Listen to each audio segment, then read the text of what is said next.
Hi there, I'm Barb from Snail Mail Studio, and I wanted to share a few high-level details about how I made this project for Christmas Bingo Challenges. This time I chose the category that had pink, a doily, and stenciling and gems.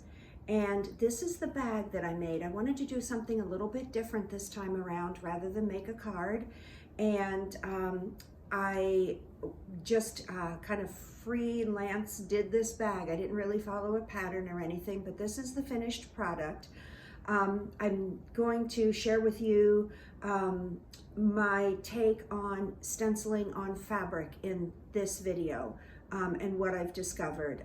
It's certainly not a comprehensive video, but it is what it took to make this product here. And I really like how it looks, and I'm super excited to use it for Christmas. And so this is what I found out so far. Okay, so I'm back and I wanted to share with you the process that I went through to create the bag that you just saw. I had it in my mind that I wanted to do a different project for this Christmas Bingo Challenge, not just a card. I originally had thought about doing a pillow, and that was what I was going to go with, was a pillow with some doilies and some rhinestones on it. And I was going to use a poinsettia stencil. So I actually started by going out and purchasing the stencil at Pink and Maine. They are local to me, actually. They're just about a half an hour away, her whole place. So I was able to drive down there, and I got this really nice poinsettia stencil. So I was really pleased with this. It was a really good price. I don't remember how much, but because it's just one stencil, it was not a lot of money.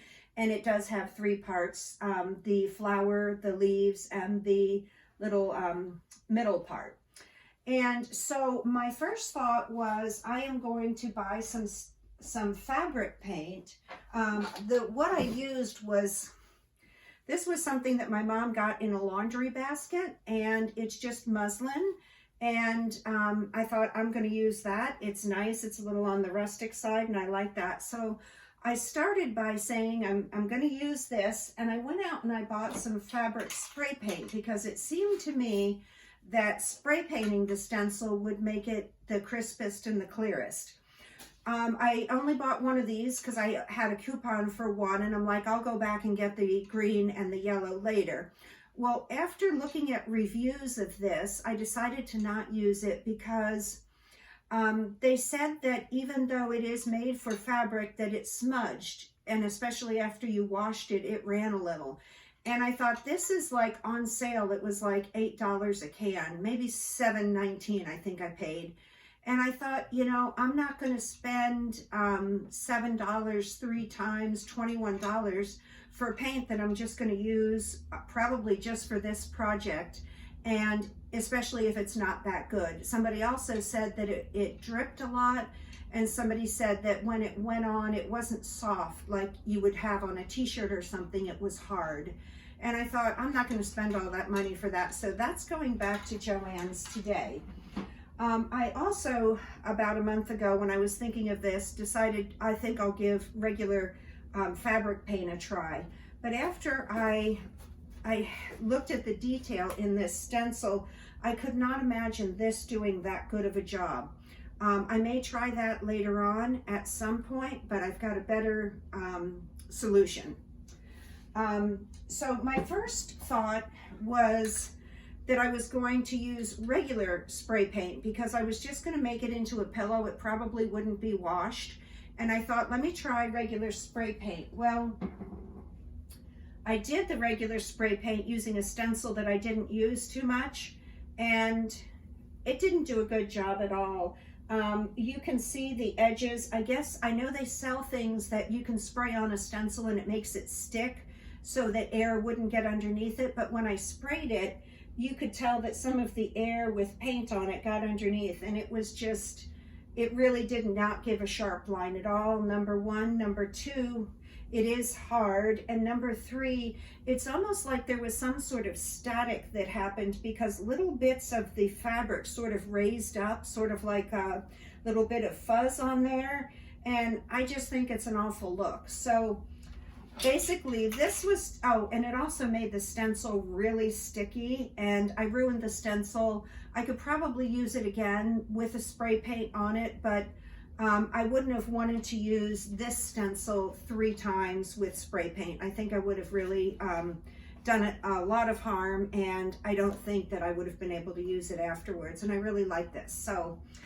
So basically this was too expensive and didn't get good reviews. I didn't think that fabric paint would do real well because it would be too thick.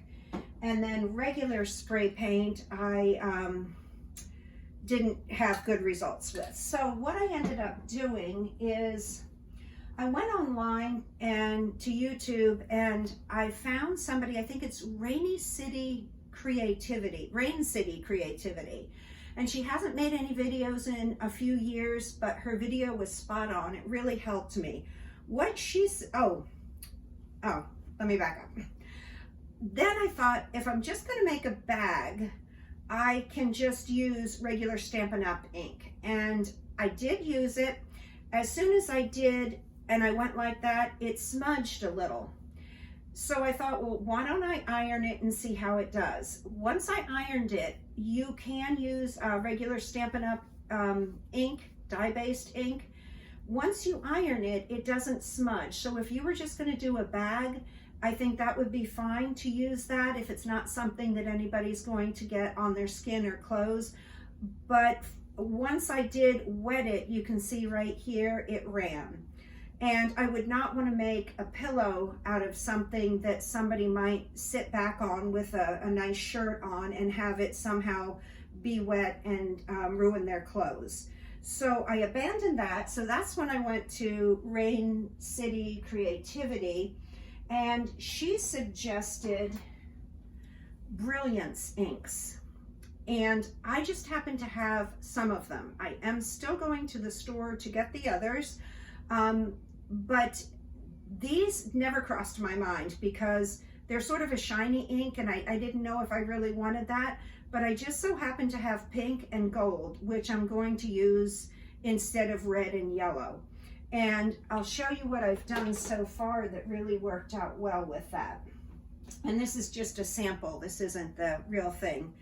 I did it on the reverse side of my messy green thing, but in just playing around with it, I thought it did a really good job with the pink. And I used this type of blending brush. I did not use this type. This type is a little bit finer, and I think it works real well on paper, but this is a little bit more coarse. This is a Tim Holtz Distress brush. And I'm sure there are similar ones out there even for regular stencils. It's just a little bit more coarse, and it really goes on very nicely. So that's what I used for that. And then once I did this, I'm not going to bother washing the fabric because I think it'll be fine for just a bag. But yeah, I think that I still have to go get the green and complete the project, which you will have already seen at the beginning of the video, but that's the process that I used for that. The other thing that I really like about these is these come in sets of 4 at most stores, and they're usually in like a green set, a yellow set, but they're not real expensive. And that way you can get them, and if you're a stamper like me, it's really nice to have something that you can use again. And that's one of the reasons I didn't like the spray paint, is because I didn't want to be stuck with $25 worth of product that I'm really not going to use again. So I also wanted to show you right here, I did a little tiny smidge of that, and I let it dry, and then I ironed it, not with the iron directly on the paint, but I put a paper towel over it, and I ironed it real well, and then I went into the sink and I wet that up a little bit, and it did not smudge at all. So I'm really happy with this. So These are the ink pads, the Brilliance, and that's what I used for this project. So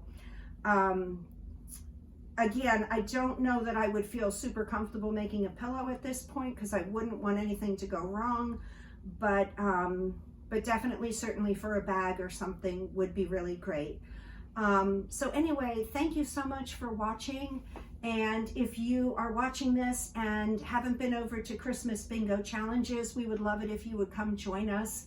It's a lot of fun. 6 times a year we have a new challenge, and there's lots of cool techniques and such to try. So pop on over there to christmasbingochallenges.blogspot.com, and I'll post a link down here too. So thank you so much for stopping by to see my gift bag. Have a great day. Okay, so here I am sewing the bag together, and I'm improvising a lot. I'm not really following a pattern. The piece of cloth that I used was sort of like a pillowcase kind of thing, and it had a seam at the top and at the bottom. So what I did was I just sort of centered the flower around where I wanted it, and then below that I'm sewing this fabric to give it some interest and to include the doily. I cut the doily in half. It was a vintage doily that I found at a yard sale, and I am just sewing around there and down there and across here after I sewed it right here, and then I'm just going to fold it and sew it in half. So I'll show you that finished product in just a minute. Okay, and I just wanted to share here that it doesn't have to be perfect. After sewing this bottom part on and then folding this part in half, you can see that the sides of the bag are not going to line up. In the front, it's going to be a little bit lower and higher in the back, but I think that'll be fine. So almost there. Okay, so here is the last shot of the finished piece. I really like how it looks. I'm going to be using it this year as a reusable Christmas gift bag. And I did want to mention that I just tied it up here with a piece of ribbon. I didn't use a drawstring or anything like that. You can also just leave it open and just roll the top down and secure it with a clip of some kind. But there's so many different things you can do, and I think it's going to be pretty sturdy for quite a few years to come as a reusable Christmas gift bag. So thank you so much for watching.